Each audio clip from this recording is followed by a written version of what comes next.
আশা কৰোঁ আপোনালোকে এই ভিডিঅ'টো শেষলৈকে চালে আপোনালোকে নিশ্চয় গম পাব বৰ্তমান সমাজটো কি। বৰ্তমান সমাজটো কি জানেনে? বৰ্তমান সমাজটো হ'ল এজন সৎ ব্যক্তি প্ৰেমিকাৰ চকুত বোকা, পৰিয়ালৰ চকুত গাদ, সমাজৰ চকুত গোড়া। কিন্তু এজন অসৎ ব্যক্তি বৰ্তমান সমাজত প্ৰেমিকাৰ চকুত বুদ্ধিমান, পৰিয়ালৰ চকুত সিংহ, সমাজৰ চকুত সন্মানীয় ব্যক্তি।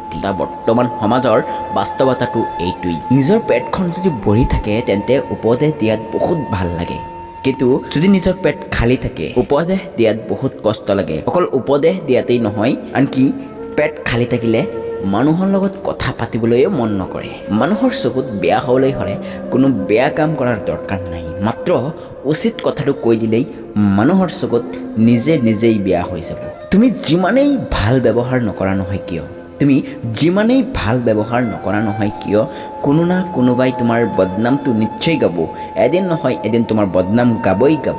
বেয়া সময়টো এদিন গুচি যাব, কিন্তু তোমাকতো মই চিনি পালোঁ। সকলো সপোন তোমাৰ পূৰণ হ'বই। সকলো সপোন এদিন নহয় এদিন মানুহৰ পূৰণ হ'বই। মাত্ৰ এটা কথা মনত ৰাখিবা, ওপৰৱালাৰ ওপৰত সদায় বিশ্বাস ৰাখিবা।